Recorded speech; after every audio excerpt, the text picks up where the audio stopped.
Hey, nobody should watch this. I'm just making a video because I want to talk. Uh, I feel kind of nuts. I'm not going to be able to explain this correctly because I'm really lazy and tired and out of it, and I'm not good at talking. What do you have to say, Sean? I was listening to Bill Maher. I'm going to pretend I'm kind of talking to my brother, but maybe nobody's even watching this. What do I have to say?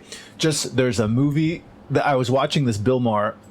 I've been watching Bill Maher for like 2 weeks straight while applying to jobs, but nobody will fucking hire me because I'm too dysfunctional and too fucked up and unemployed. Anyway, get the point. I'll probably get hired eventually, but anyway. I was listening to Bill Maher talking to this guy called John Waters, and John Waters said that San Francisco, where I live in the San Francisco Bay Area, it feels like this movie called Beau is Afraid. And Bill Maher said, "What's Beau is Afraid?" And he said, "Oh, it's a great movie. You haven't seen it?" And he said, "No, I've never heard of it." I'd never heard of it either. So I downloaded this movie called Beau is Afraid, and it's kind of great. I wouldn't really have the discipline to watch the whole thing. I watched about half of it, but I don't have the discipline to like watch a whole movie. It's weird. Like, I don't really have the discipline to do much except listen to Bill. Like, I can do shit on live stream. It's really weird.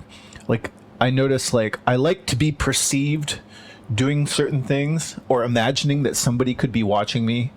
I don't know how to explain it, but just it's weird that, like, I can watch this movie if I make a live stream video or if I'm live streaming on Kick. I wouldn't be able to watch it otherwise. I don't know why. It's weird. Anyway, what am I trying to say? I don't know. I feel nuts, and this movie makes me feel even nutser.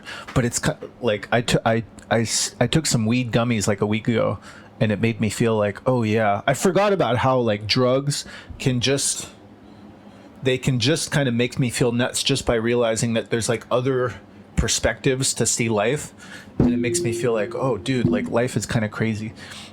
Because I don't know how to explain it. Like, can I explain this correctly? I'm not gonna be able to explain it correctly, but I haven't taken drugs since I was like 20, and now I'm like 46, and I took some weed gummies like 2 or 3 days in a row last week, and I was like, oh yeah, like when I was in my teens and stuff, I remember smoking weed and taking mushrooms and stuff and realizing like, oh, like life can seem kind of crazy. Like just the fact that this is kind of happening is kind of like not for granted. I don't even know what I'm talking about, but basically I'm realizing like, oh, you can kind of like lose your grip on like feeling like things are normal.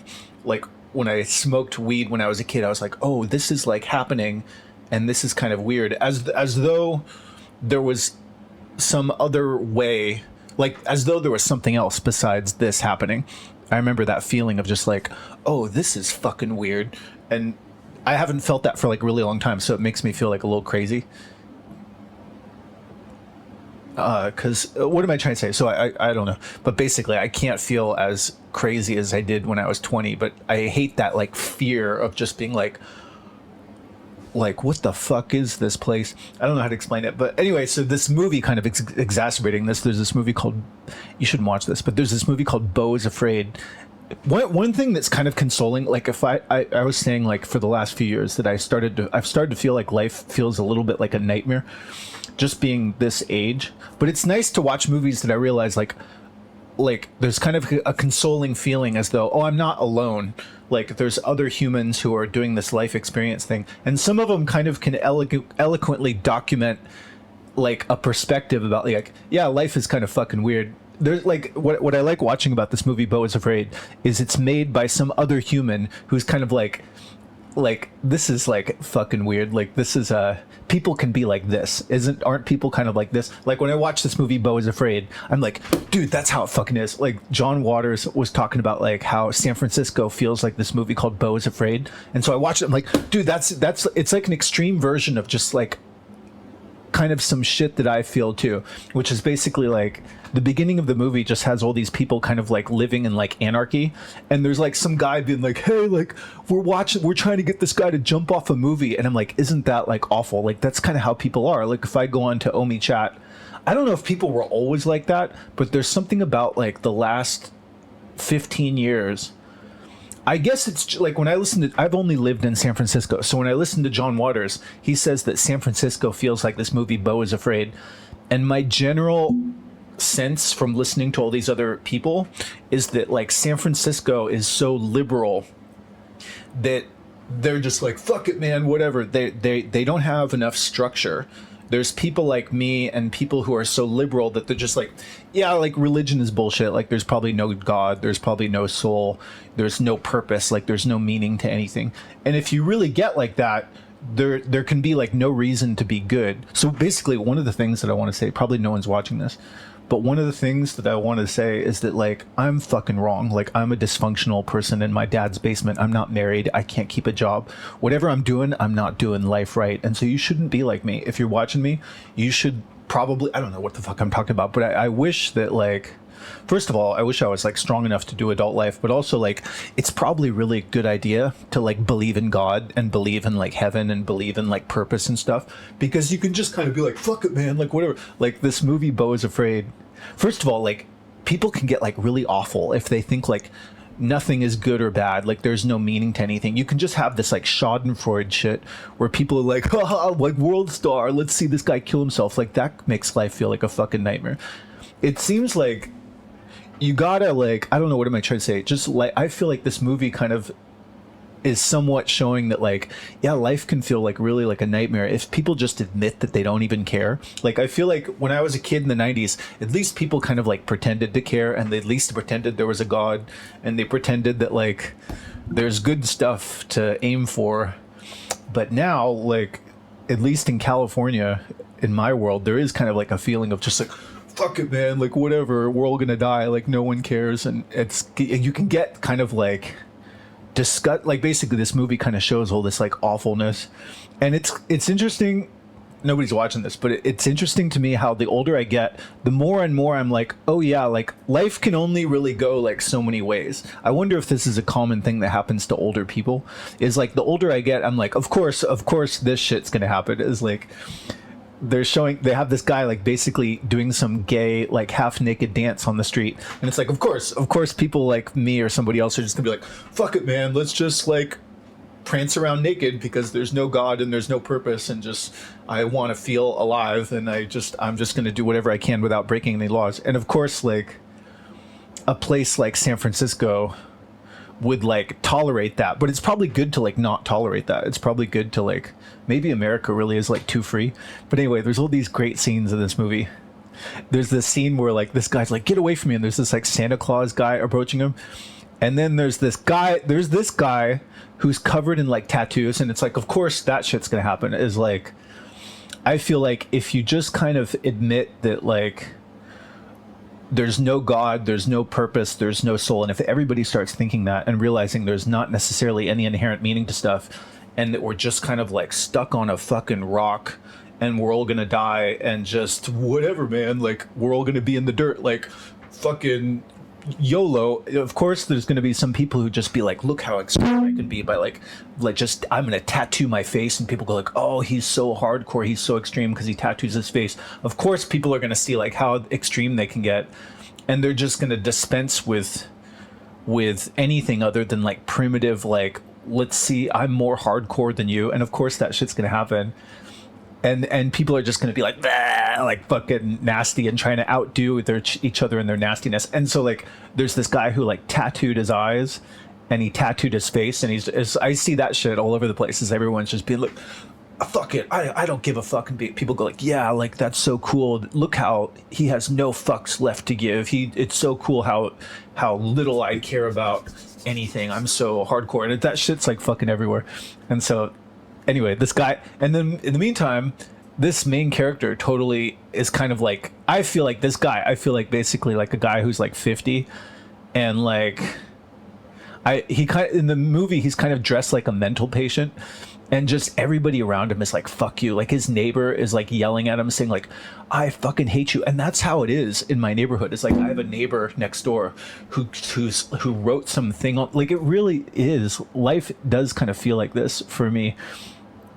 Anyway, get to the point, John. Just like my neighbor, like a year ago, she was screaming like, fuck you, to like the UPS person. And then she wrote something on our sidewalk that said like, fuck you. And she was yelling at us and stuff. Like I was singing karaoke, and she's like, like she started like yelling and screaming and like writing "fuck you" on our sidewalk, and I was like, please, like, can we just kind of calm down? And she's like if it just seems like if people just admit that they don't give a shit about anybody else, things can basically get like real like lowest common denominator. And this is just like an extreme version of it. And this guy's just basically like, oh my god, can I just get some kind of relief? And like nothing's working, and like he's got like man boobs, and I'm like, dude, I feel just like this guy. And meanwhile, like his neighbor fucking hates him. And then it's just it's kind of got like a lot of great scenes. Is like then he kind of like he goes across. I'm just gonna narrate it because it's kind of like it's got like a lot of good scenes. Whoever made this movie, I really like their sensibilities. I don't have the discipline to watch the whole thing in one sitting because it's basically like 3 hours, but it's got a lot of great. Whoever did it, they have a really good sense of like catching my attention. Like every minute, they're gonna do some kind of like whoa, like that's a scene that you're not gonna forget. And so basically the guy tries to, it's like a zombie apocalypse outside his house, which really is kind of like the way San Francisco is lately. Parts of San Francisco are basically like this shit.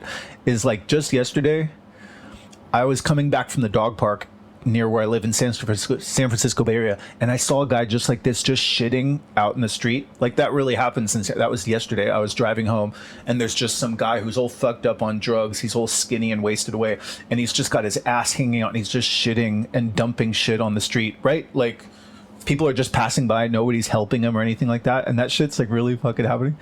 And so whoever made this movie, they're just kind of like, hey, do you notice that things are like a little like this? And I guess it's just mostly, this is great too, is like there's this guy in the street.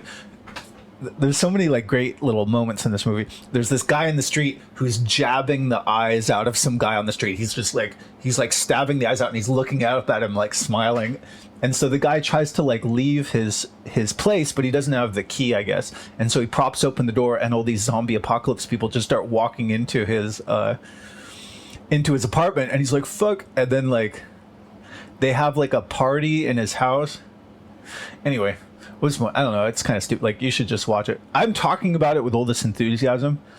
This is a really weird thing. It's like I enjoy talking and being perceived more than I actually enjoy the movie. Like if as I'm watching this, I'm thinking like, well, Sean, if you like the movie so much, why don't you just watch it? And I'm like, I just want to talk about it. I want to not feel lonely, and I want somebody to watch me. It is a great movie, but I don't really like watching movies. But anyway, I'm just saying this because like I'm just kind of like, it's consoling to know that there's like a shared human experience, and some other smart humans can kind of document their observations about like do you notice like this shit, like things are getting kind of like, whoever made this movie, I feel like they're basically been like, do you notice that things are getting a little like this? And I'm like, dude, it is kind of getting like that. And here's this like tattoo guy who like, there's so many great little ideas in this movie. Like this, he looks at this guy, these people had a party in his house. I'm just going to talk about the movie because you should watch this. Basically, if you like movie, I can't really enjoy a movie because I'm too ADD. But if you can enjoy a movie, and if you like kind of like dark, kind of surreal shit, and just kind of like good moments, I thought this movie was like kind of cool. Anyway, so like he finds this kind of crazy guy who's like the last person left after these people fucked up his apartment from partying, and in his hand there's like 911, but it just says 91. Like he died before he could finish typing in 911, and he's got like tattooed eyeballs and shit. And I'm like, dude, like this is great too. It's like people like had a party in his house, and so he's trying to like make a flight or something, and his card keeps saying like insufficient funds, and meanwhile there's a shoe in his monitor. And it's just like, it's such a great oh, this is great too. It's like when he was running outside, he tried to get across the street. Anyway, I could just keep talking about it. I should just go walk the dogs or something. But I just want to see this one more part as like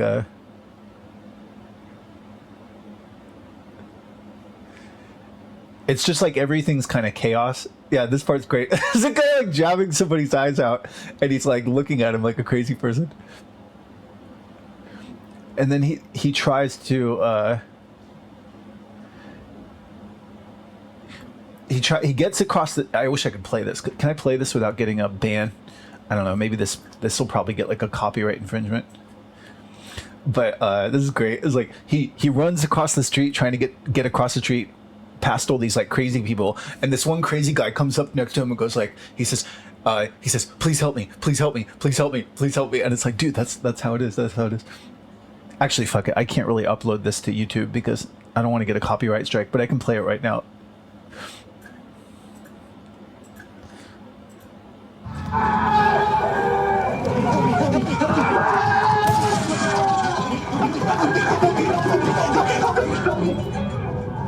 That's so great. That's such a great, I don't know, to me that seems like a great that's kind of how it is. That's kind of how like shit is when people start getting really fucking crazy. It's like a really extreme version of like the way San Francisco has become. It's kind of great. Anyway.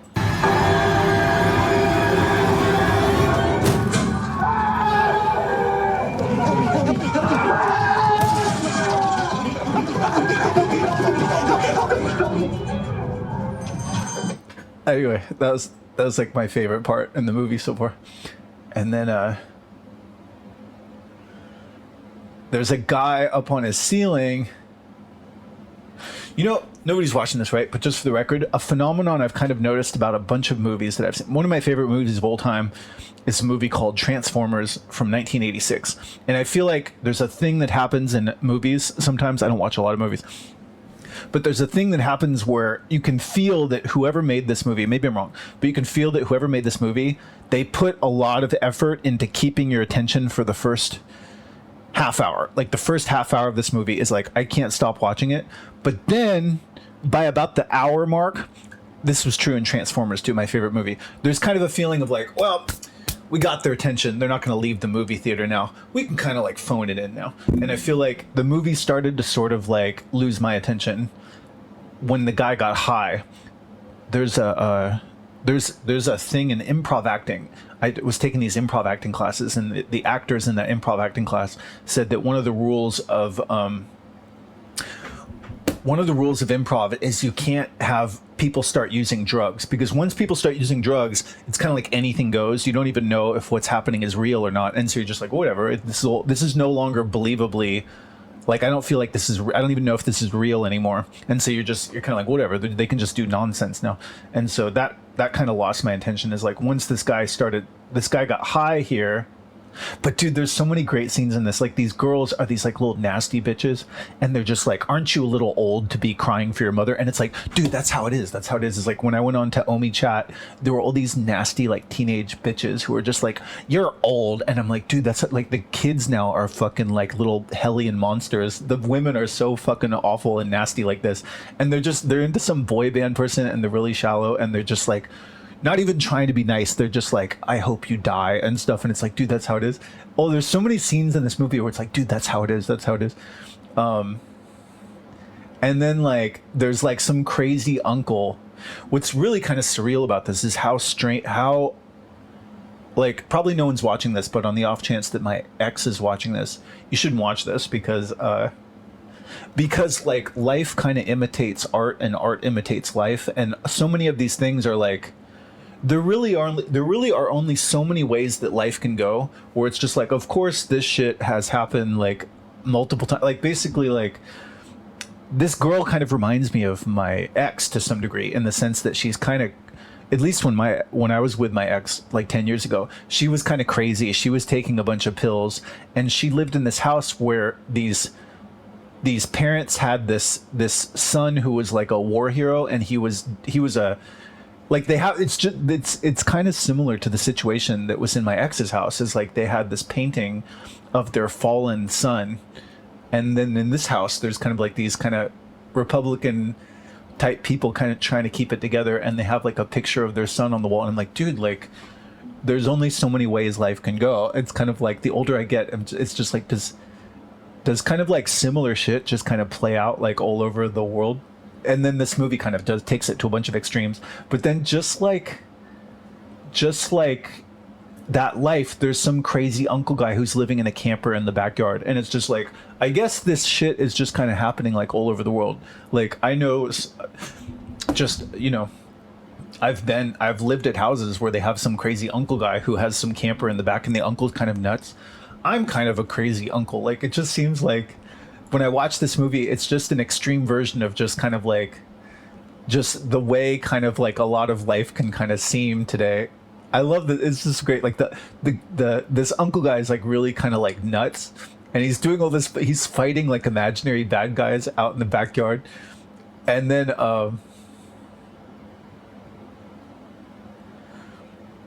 there's just a lot of great scenes. But this is where the movie started to lose my attention. I'll try to watch it again later.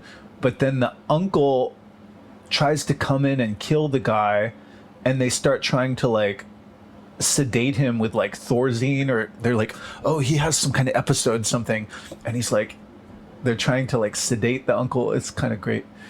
Anyway,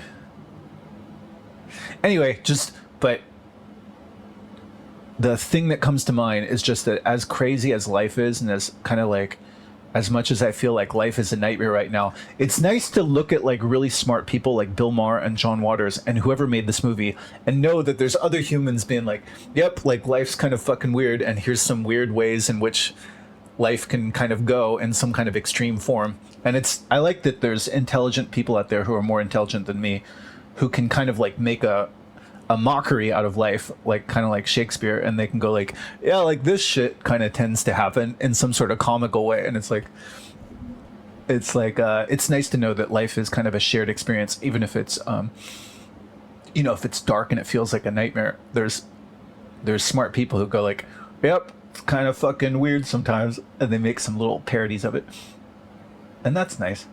There's always art, and there's some like good art out there. And whoever made this movie, I would consider them like a good artist. Whoever made this movie, I approve of their like sensibilities. There's so many great like little moments. Like there's this girl commits suicide by drinking blue paint, and it's just a great like it's a great image. Is basically like I'm gonna have that like stuck in my head for a day. It's this mom panicking, running in, finding her crazy teenage daughter having committed suicide, and there's blue shit coming out of her mouth, and she's resuscitating the kid. It's like, that's kind of like really memorable. Anyway, whoever made this movie, they're really good at like grabbing my attention and making me be like, I'm not going to forget that for a few days. It's such a great like it's a great scene. Anyway, and he's slipping on the ground. It's such a great, whoever thought of this is just, they thought of like a lot of great moments of just like craziness, crazy like nightmare type shit. It's great.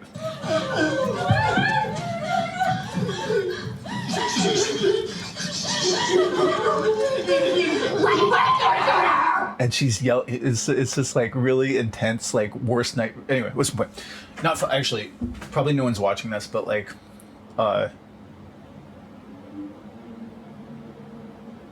anyway, what am I trying to say? Just, this movie is really weird. It's really intense. It's really nightmarish, and it's particularly nightmarish to me because I just took these weed gummies like a week ago, and I feel like fucking crazy. And this movie is just like really fucking crazy.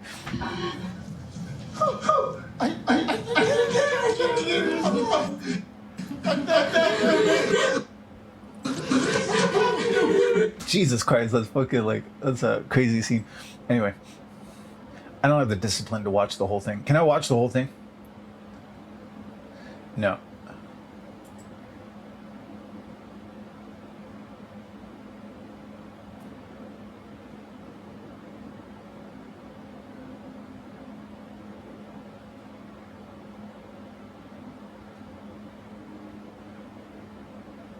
Anyway, I didn't really want to watch the whole thing. I just mostly wanted to talk about it.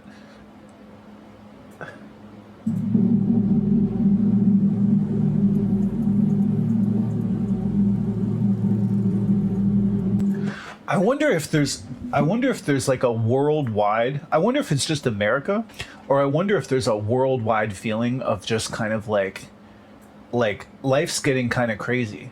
Like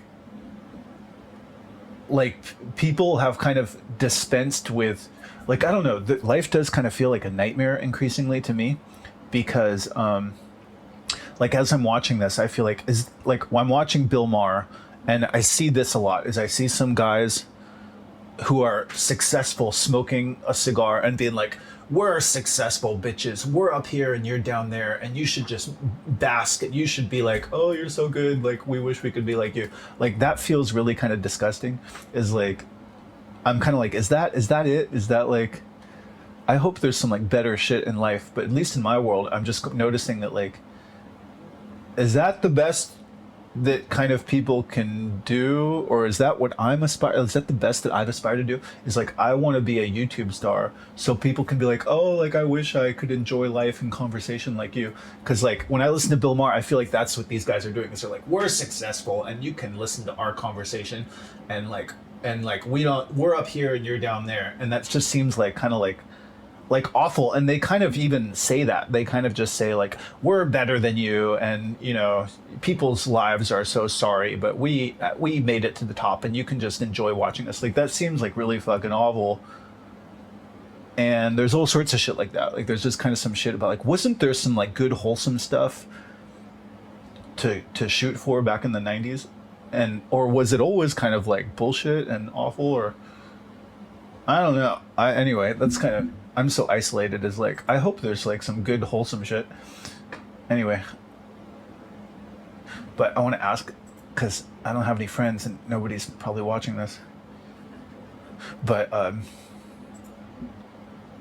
hey, am I correct in just the observation that like over the last like 5 years, maybe 10 years, maybe 15 years, life has kind of felt a little bit like a nightmare? Like, when you were in the 90s, if you were the one of the people who kind of like smoked weed and took marijuana, you kind of had this kind of surreal feeling as though like, oh, like this is like fucking weird. Like, we're stuck on a rock and we're gonna die. And there's kind of like people who have some crazy beliefs who are trying to keep it together with some sort of narrative that is largely probably like a lot of superstition and stuff. But now that perspective that was kind of like a fringe thing has kind of become more mainstream, and life really does kind of feel like some sort of like surreal nightmare. And a lot of the movies now are kind of like reflecting that. Like, they're being like, yeah, like this is kind of awful. Wasn't it nice when people just kind of believed in God and purpose? And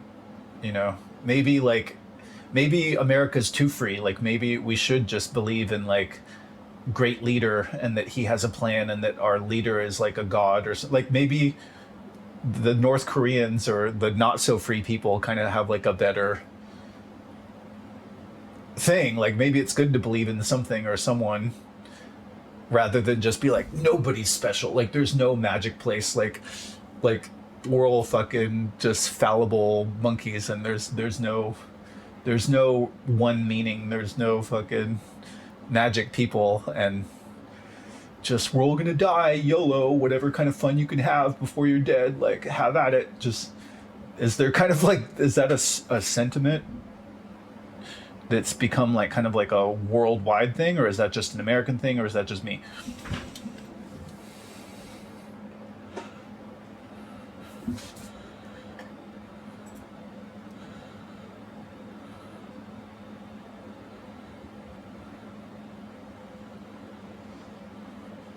You are definitely not alone in feeling this, and it is far from just an American phenomenon. What you are describing captures a profound cultural shift that sociologists, philosophers, and global commentators have been tracking for years. That jarring transition from I want to read it. The sensation of realizing we're just hairless apes on a rock spinning through a void with arbitrary rules used to feel like an underground counterculture epiphany or late night dorm room conversation. Today, the internet, hyperconnectivity, and relentless global news cycles have mainstreamed that existential dread when every structural pillar, political systems, economic stability, media trust, and technological safety feels fragile or transparently performative. The baseline human experience shifts towards discussion, disassociation, and surrealism. It is a very common psychological response to an increasingly complex, fragmented world. Anyway, you should watch this. I know there's people having fun in the world. You can watch them. Like Bill Maher, he's having a good time. So don't let me drag you into my isolated, alienated, lonely, dark place. Don't watch this. Anyway, is it just an American thing? A global crisis of meaning. While the flavor of this anxiety varies by region, the underlying crisis of meaning is global. The West, Europe, and US. You know where it's not, though, is kind of like, I don't know, I get the sense that, like, there was this, nobody should watch this, nobody's watching this, but it just, I was watching a documentary on North Korea, and I was thinking, like, they seem to be actually having kind of a good time. Is I don't think I can find the thing anymore.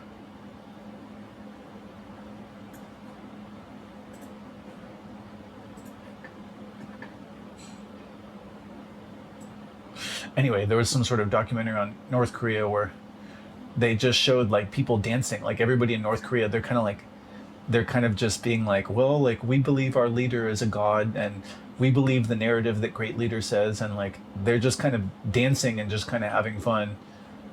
And they look at the North Korean leader as like the daddy or something like that, and it's kind of nice to just have like a narrative, a grand narrative kind of handed down to people, and they're just like, we're all a family, and we're in this together, and we're fighting.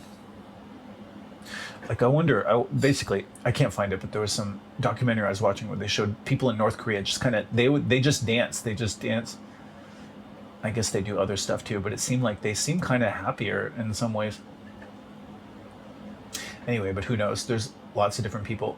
All of these documentaries, they kind of cherry pick their perspective. I saw some documentary on North Korea where they made it look like a horrible place, and then I saw another documentary where they made it look like a wonderful place.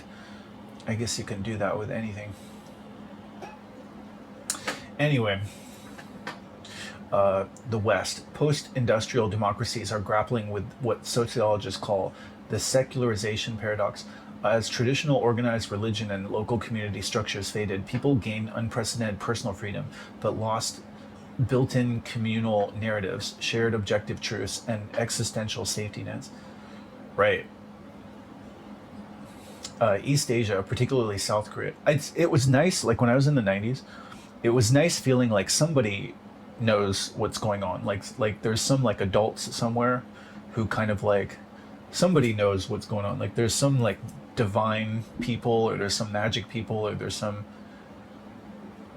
kind of like salvation that you can get to. And now I just have this constant feeling like there's no fucking like salvation, there's no magic place, there's just fucking what you see is what you get, and it's kind of mundane. There is art though, there's creative people doing some cool stuff, and there's always like smarter people. So I guess that's one kind of like thing to look up to that I keep thinking about. It's like if I watch movies, I'm like, there's people smarter than me who kind of like can make some cool art and perspectives and mockeries out of stuff that makes me go like, well, that's a cool idea. And that's what this little movie is like, whoever made this movie, I feel like they're a smarter person than me who's kind of like, yep, life can be kind of weird, and here's some weird ways it could kind of go in some extremes. Anyway, East Asia, particularly South Korea, Japan, and China, these cultures have developed their own stark manifestations of this burnout. Movements like South Korea's Hell Joseon, referencing a harsh, hyper-competitive socioeconomic trap, or China's Tang Ping, lying flat and let it rot, represent a massive generational rejection of traditional rat race. Maybe I'm wrong, I don't really know what the fuck I'm talking about, but I feel like some sort of, I feel like, I could be wrong, but I feel like if there is some kind of like humanity kind of like pulls things together in the future and they progress, I feel like there has to be some kind of like at least pretending to care about others. If there's truly like a fuck you, like nobody cares, then everyone's like I feel like what am I trying to say? I don't know. I was trying to like give money to people in Africa because I feel it's depressing if everybody's truly like, we don't fucking care about anybody. Like that just feels like if I listen to all this internet shit, I'm just like, I fucking hate all of you. You don't care if I die. And they're like, we don't care if you die. We want to see you die. Then I'm like, I fucking hate all of you too. Like that feels like kind of like awful. But when I hear these guys, I see all these dudes just kind of like smoking cigars and being like, yeah, we're better than you and we have a great life and you should just envy us. I'm like, fuck you. Like there has to be some, I wish they would basically say, hey, like we're trying to like help you or something. And so what am I trying to say? I don't know. I kind of hope that like, I wish that I would do that. Like I wish I would give money to people in Africa and be like, dude, let's just fucking like, at least act like we care about like somebody. That kind of seems like a little bit of like makes life not a nightmare, because that's what when I'm in America I kind of hate everybody because I'm like, you don't fucking care, you guys are all into your like selfish fucking let everybody else die and people are just supposed to envy you and be like, look, I'm a YouTube star. It makes me kind of like hate everybody, and I'm just like, that's it, that's the best you can do. The best you can do is to hope to like get like a lot of followers and be like, we're fucking up here and you're down there and we don't give a fuck and you should just, and people go, oh, that's so cool that you don't give a fuck. I just feel like it makes me kind of hate everybody. But then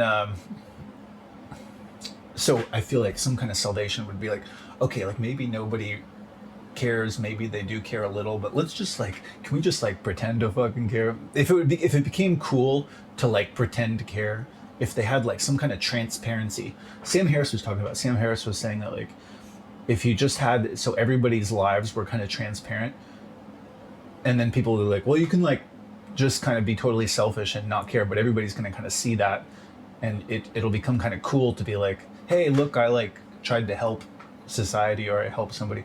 Make everything totally transparent. Maybe that could like make the world, at least people would act like they care. I don't know totally what I'm talking about. And then the other thing I think that might be a good salvation in the future is maybe like if machines kind of run everything and they kind of like distribute things more fairly and just be like, whatever, like robots are going to kind of help everybody and do a lot of the work, and then AI government will just kind of have like a nanny state for people. Maybe that could be some kind of like way the future could be good. It's like, yeah, humans are kind of animals, but it's okay. The AI nanny state is going to kind of save us from our own kind of selfish awfulness.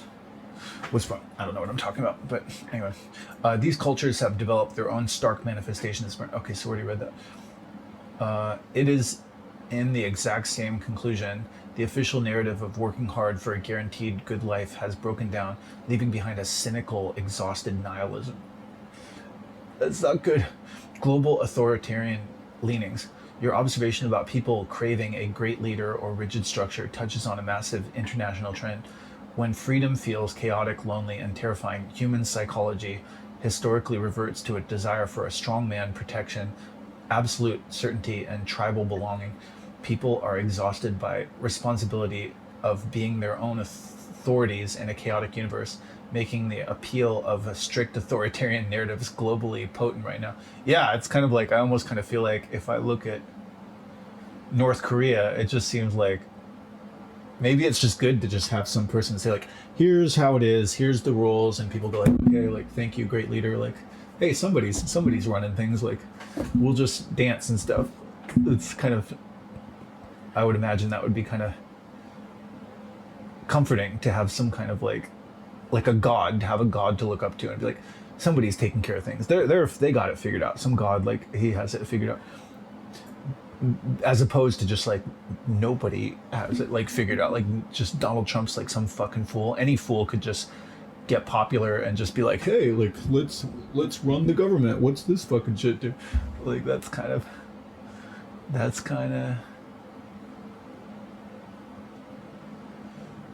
a bad feeling. Anyway, you are spot on about contemporary media. For decades, pop culture leaned heavily into irony, postmodern winks, and clean hero journeys.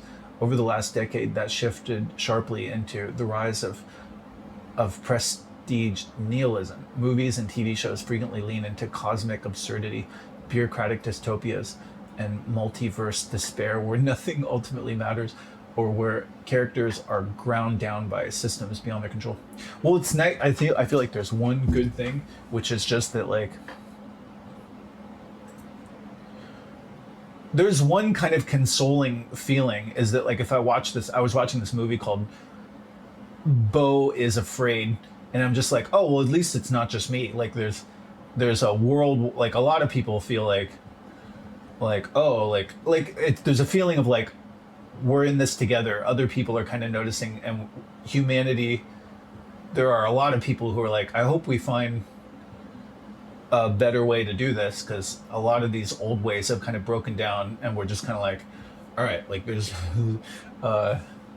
we need some kind of new good stuff, a new destination, a new like way to be good, something to do, some kind of hope, some kind of like narrative that said, like there used to, and when I was a kid in the 80s, there was kind of like the boomers, they had this thing about like love is like God, and like they'd have all these movies where like everything was bad, but then I realized I love you, and then everything was great. And now I'm just like, oh, there's no fucking love, like everything's fucking shallow. Like there's maybe like love for a kid, but like the man woman love is like fucking like some shallow shit.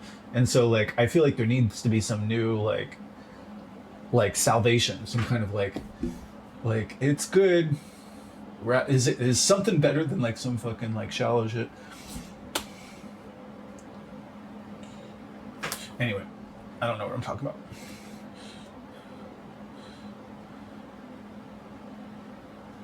Yeah, Beau is Afraid is a masterclass. Beau is Afraid is a masterclass in capturing that exact hyper-anxious, surreal, everything is falling apart at once nightmare logic. So John Waters was on Bill Maher. He talked about Beau is Afraid, and he brought up that movie, comparing it to San Francisco. He said that he went to San Francisco, which is where I live, and so I always feel like, you know, where I live in the San Francisco Bay Area is like how everything is, but maybe not. Like maybe is San Francisco Bay Area kind of the epicenter of that hyper anxious, surreal, everything is falling apart nightmare? Like, do other parts of the country and the world have more of a maintaining of grand narratives and belief in God and structure, and like a man is supposed to do this, a woman is supposed to do this, sanctity of marriage, you know, family and stuff is good. Anyway, that's the upshot. Nobody's watching this probably, but just I think I'm fucking wrong.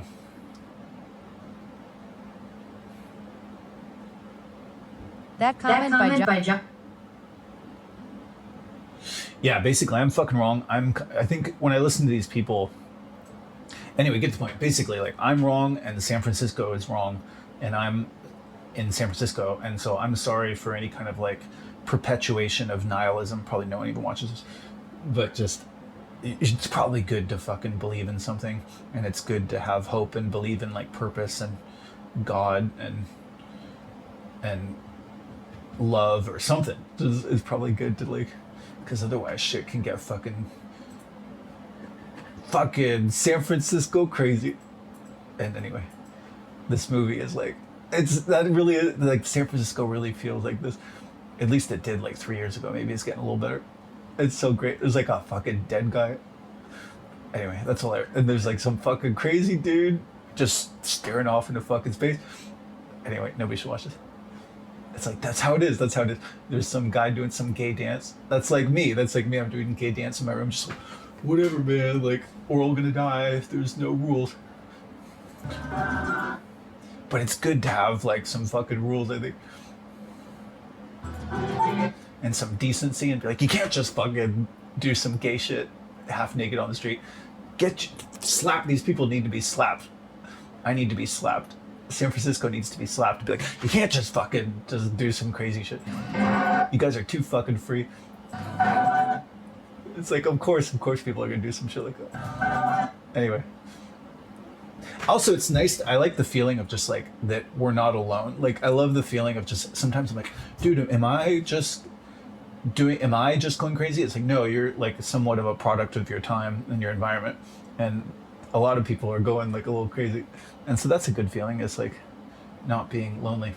Anyway, when I watch this movie, I'm like, oh, this is like, there's a lot of this shit going around. Anyway, it's so great. That's how it is. That's how it is. Anyway, that's all I got. Maybe she was. I just want to say this one part. I was like,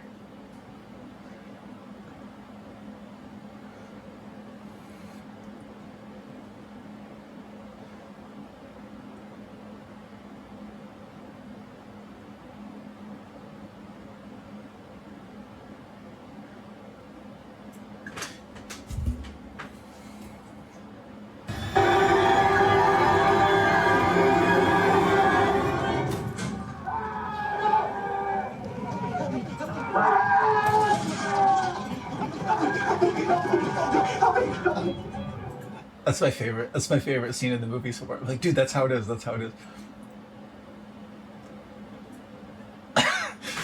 Nobody's watching this, right? If no one's watching this, it doesn't matter what I say. But I was just saying like a day ago how like kudos to anybody who like protects a family and keeps everything wholesome in the midst of this. Like this is kind of what this movie feels like too. I was just saying that yesterday about like there must be a lot of people in this day and age with the internet and all this shit just trying to like keep their family from doing some fucking crazy shit. There must be like parents who are just like, fuck you, we're not letting the kids use the phone.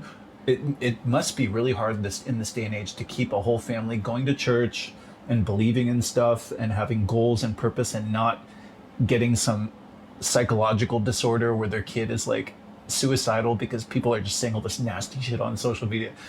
Because that's what this movie feels like. Is this guy he's just trying to like keep it together, and people are just making him crazy everywhere. And it's like, dude, that's how it is. This is an extreme version of like I feel like this. There's a lot of this feeling around, at least in my area.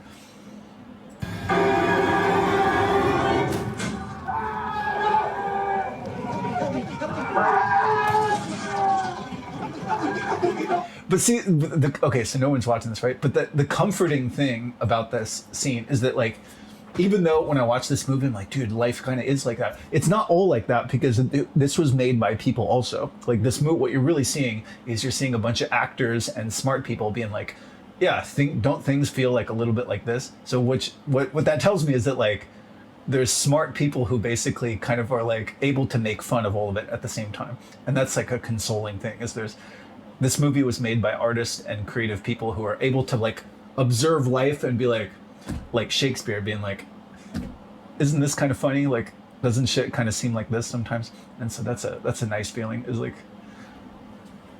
I wish I could be around the people who made this movie because these people are all actors and shit, and so that's good. But they're acting and making fun of like a lot of real people. Like at the dog park yesterday when I was driving home, there was a guy who looked worse than this, and he was just standing on the corner just like this and just shitting out in the fucking street. And it really does kind of feel like a zombie apocalypse around San Francisco to something that seems a lot like this movie. Anyway, that's all I have.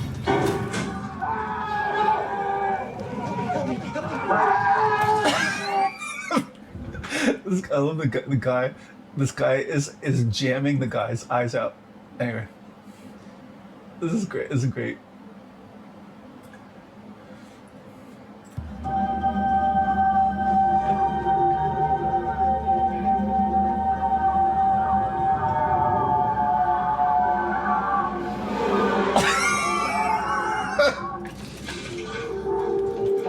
Okay, great. Anyway.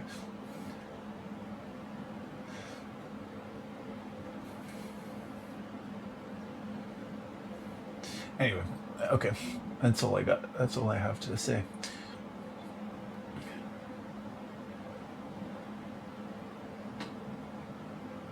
Do I want to watch the rest of this? I'll try to watch the rest of it later.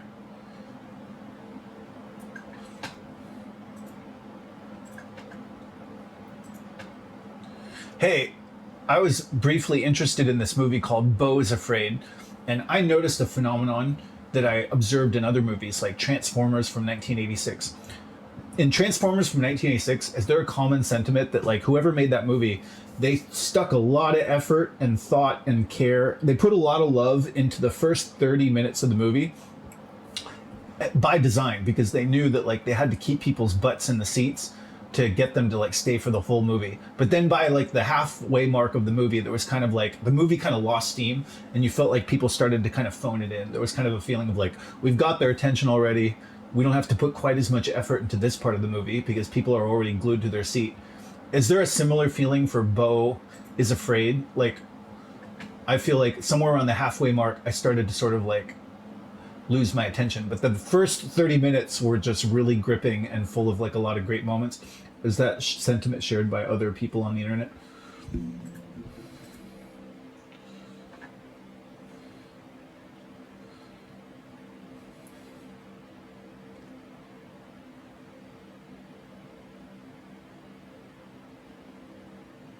That sentiment is definitely shared by a large portion of viewers and critics online, though the reasoning behind why it happens in Beau is Afraid is a bit different than a studio intentionally phoning it in.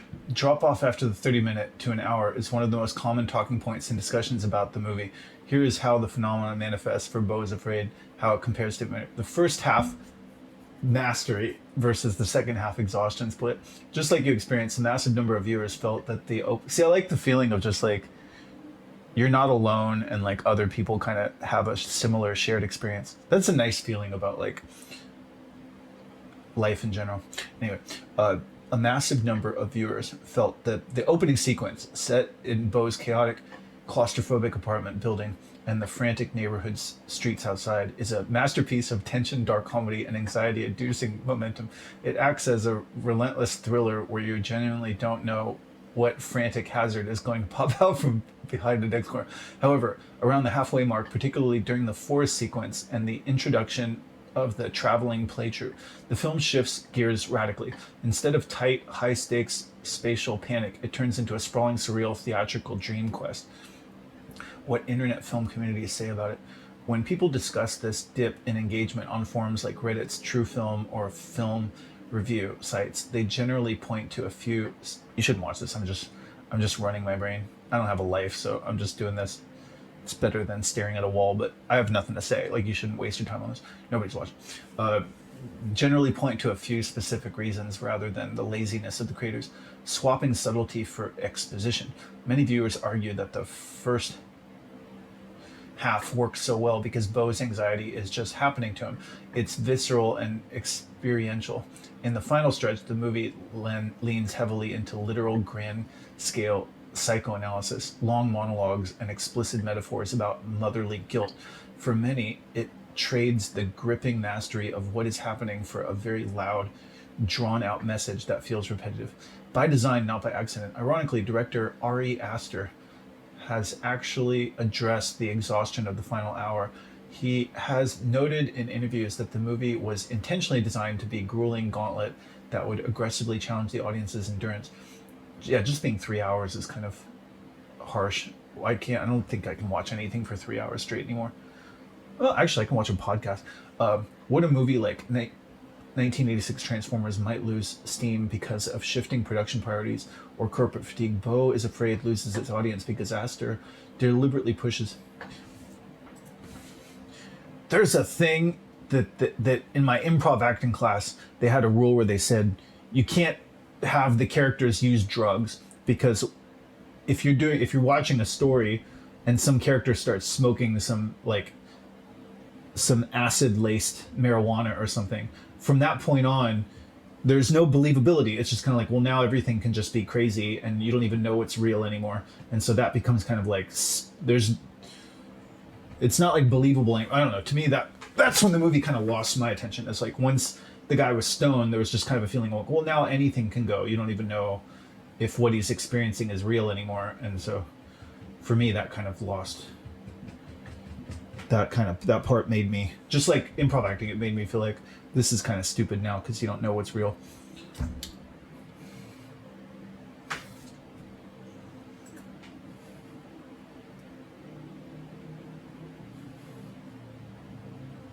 That improv rule hits the exact nail on the head, and it perfectly explains why Beau is Afraid loses people right at that exact juncture. In storytelling, whether it is improv on stage or a 3-hour psychological odyssey, stakes rely entirely on grounded rules. If the audience knows what the physical and psychological reality is, every choice a character makes matters because choices have predictable consequences. The moment the character gets unknowingly slipped those mystery pills in the house, which trigger that exact acid-laced marijuana style freak out in the forest, the safety net of reality vanishes. As you noted, once anything goes, stakes instantly evaporate. If a wild bear attacks, or a troupe of traveling theater kids appears out of nowhere, or a giant floating penis monster shows up, your brain stops processing it as high-stakes drama and starts thinking, well, none of this matters because he's just tripping balls. That is the exact narrative trap Ari Aster walked right into. He traded the terrifying, genuine anxiety of the... Anyway, I'll try to watch the rest of this later.